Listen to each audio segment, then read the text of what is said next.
ሰላም ጤና ይስጥልን እየተወደዳችሁና የተከበራችሁ የጎ ቴሌቪዥን አድማጭ ተመልካቾቻችን እንደምን ቆያችሁን? የዕለተ ቅዳሜ ግንቦት 29 2018 ዓ.ም ሰበር መረጃዎችን ይዘንላችሁ ቀርበናል። መረጃዎቻችን ቶሎ እንዲደርሷችሁ ዩቲዩብ ቻናላችንን ሰብስክራይብ፣ ላይክ፣ ሼር ማድረግ አብራችሁን ቆዩ።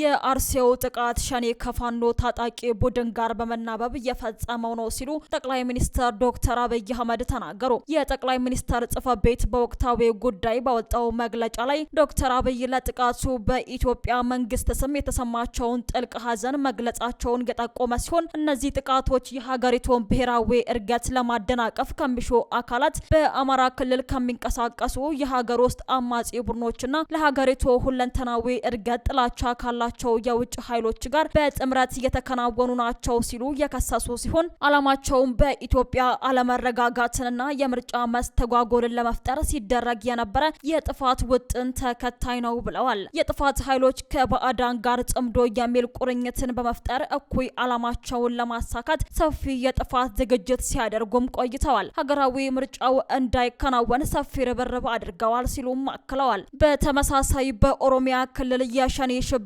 ቡድን ከጽንፈኛው ፋኖ ታጣቂ ቡድን ጋር በመናበብ በአንዳንድ አካባቢዎች መንገዶችን በመዝጋት እንቅስቃሴ ለማስቆምና ለማስተጓጎል ፍላጎት ተቀስቅሷል ያሉት ጠቅላይ ሚኒስትሩ፣ ሆኖም በጸጥታ ኃይሉ በተወሰደበት የተጠናከረ እርምጃ ፍላጎቱን ማሳካት አልቻለም ሲሉ ነው በመግለጫቸው ላይ የገለጹት። ቡድኑ በጸጥታ ኃይሉ የተወሰደበትን እርምጃ መቋቋም ባለመቻሉና ፍላጎቱን ማሳካት ባለመቻሉ ስለ አማጺዎች ላይ ያተኮረ እርምጃ በመውሰድ የሃይማኖትና የብሔር ግጭትን ለመቀስቀስ በማለም በአርሲ ዞን አስኮና በአካባቢው ጥቃት በመፈጸም ሁሉን አይነት የጥፋት ርብርብ እያደረገ ቢሆንም ሁኔታውን በመቆጣጠር ጸጥታ ኃይሉ በእነዚህ ኃይሎች ላይ የተቀናጀ እርምጃ እየወሰደ ይገኛልም ነው ያሉት። ዶክተር አብይ ለዚህ ጥቃት መፍትሄ ለመስጠት ምን እየተሰራ ነው ለሚለው ጥያቄ መንግስት መሰል ስጋቶችን በንቃት በመከታተል ላይ ይገኛል ብለዋል። በምርጫ ወቅትም በብዙ የሀገሪቱ አካባቢዎች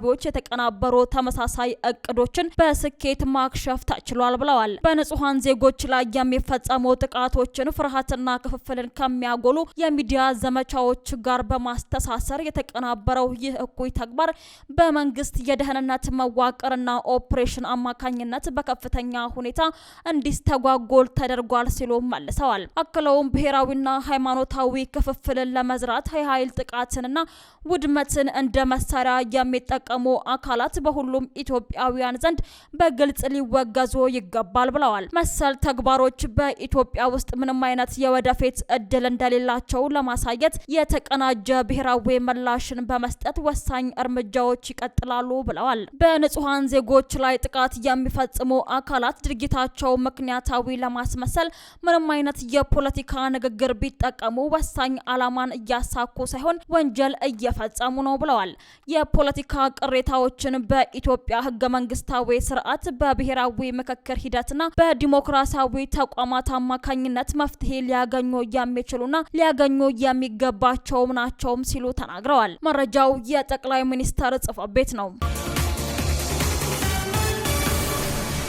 በትግራይ ክልል የድሮን ጥቃት መፈጸሙ ተገለጸ። ከኤርትራ ድንበር 6 ኪሎ ሜትር ርቀት ላይ በምትገኘው ገመሃሉ ወይም ሽራሮ አካባቢ ዛሬ አዳሩን ከሌሊቱ 6 ሰዓት ተኩል ጀምሮ የድሮን ጥቃት መፈጸሙን ምንጮች አረጋግጠዋል። የድሮን ጥቃት ከተፈጸመ በኋላ ለረጅም ጊዜ ፍንዳታና ቃጠሎ ተፈጥሮ እንደነበረም ተገልጿል። በገመሃሉ አካባቢ የህወሓት አርሚ 13 በስፋት የሚንቀሳቀስበት ቀጠና ሲሆን ጥቃቱ የተፈጸመው ግን በጦር መሳሪያ መጋዘን ላይ ሳይሆን እንዳልቀረ ጠቁመዋል።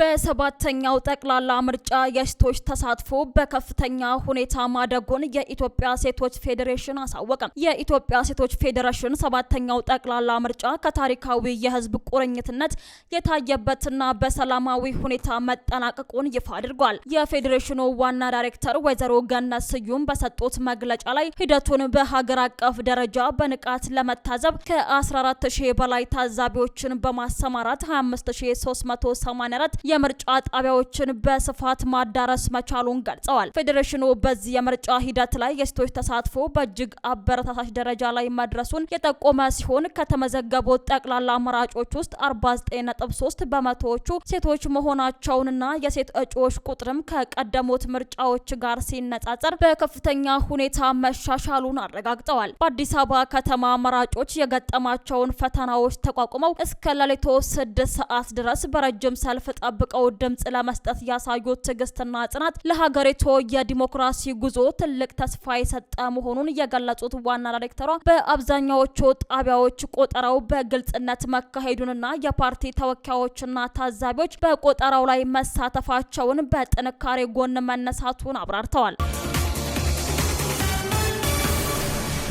በአርሲ አስኮ ወረዳ በኦርቶዶክስ እምነት ተከታዮች ላይ አሳዛኝ ጭፍጨፋ መፈጸሙን ተከትሎ ከጥቃቱ ጀርባ የተጠረጠሩት የወረዳው ፖሊስ አዛዥ አቶ አባቡ አብደላ በቁጥጥር ስር የዋሉ ሲሆን የሰላምና ጸጥታ ቢሮ ኃላፊው ደግሞ ለጊዜው ተሰውረዋል፣ ያሉበት አልታወቀም። እነዚህ አመራሮች ከጥቃቱ ቀደም ብሎ ከመንግስት የመጣ ጥይትን በ118 ብር ግዙ የሚል ከገበሬው ብር በመሰብሰብ ጥይቱን ለገበሬው ሳይሰጡ ብሩን በመዝረፍ ዋነኛ ተዋናይ እንደሆኑ ትላንት መዘገባችን ይታወሳል።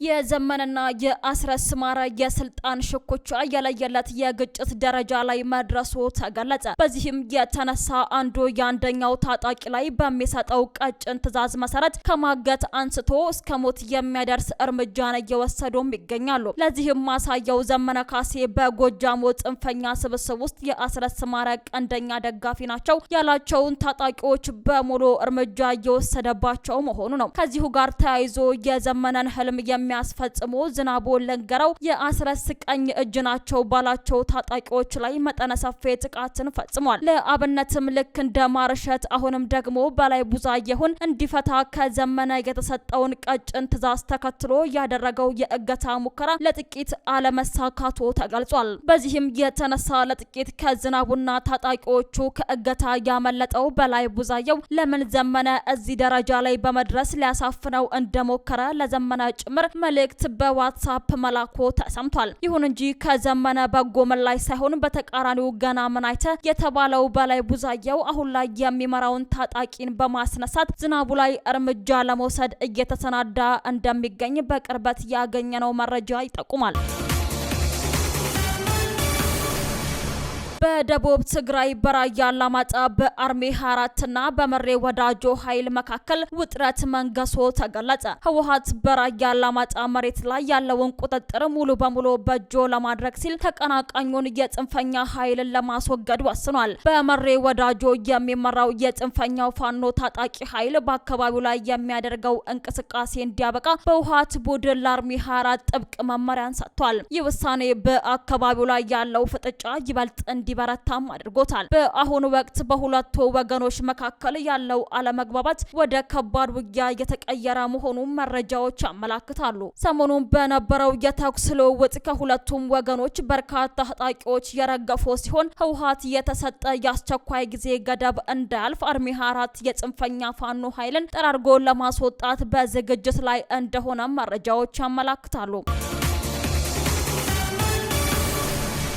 በኦሮሚያ ችሎት ውስጥ ዳኛና የቀድሞ ባለቤቱን በገደለው ተከሳሽና በፍርድ ቤት ጠባቂዎች ላይ ምርመራ ተከፈተ። በኦሮሚያ ክልል ምዕራብ ሸዋ ዞን ወልመራ ወረዳ ፍርድ ቤት ክርክር ሲደረግበት የነበረውን የፍትሐ ብሔር ክስ ውሳኔን በመቃወም አንድ ተከሳሽ ዳኛዋንና የቀድሞ ባለቤቱን በሽጉጥ ገሏል። ድርጊቱ የተፈጸመው ከትላንት በስቲያ ሐሙስ ግንቦት 23 2018 ዓ.ም 4 ሰዓት አካባቢ ወልመራ ወረዳ ፍርድ ቤት በዋለው ችሎት ላይ ነው። ግለሰቡ በቁጥጥር ስር ውሎ ምርመራ እየተደረገበት ሲሆን የክልሉ ጠቅላይ አቃቢ ሕግ ቢሮ የኮሙኒኬሽን ዳይሬክተር ጌታቸው ጣሰው ለቢቢሲ ተናግረዋል። አቅናው በቀለ የተባለው ተጠርጣሪ በፍርድ ቤቱ በቤተሰብ ጉዳይ ክርክር ሲደረግ መቆየቱንና ከባለቤቱ ጋር ፍቺ መፈጸማቸውን የገለጹት አቶ ጌታቸው ከትላንት በስቲያ የነበረው ቀጠሮ የንብረት ክፍፍል አፈጻጸምን ለመመልከት የተያዘ ነበርም ብለዋል። ክርክሩ አብቅቶ የመጨረሻው ብይን እየተነበበ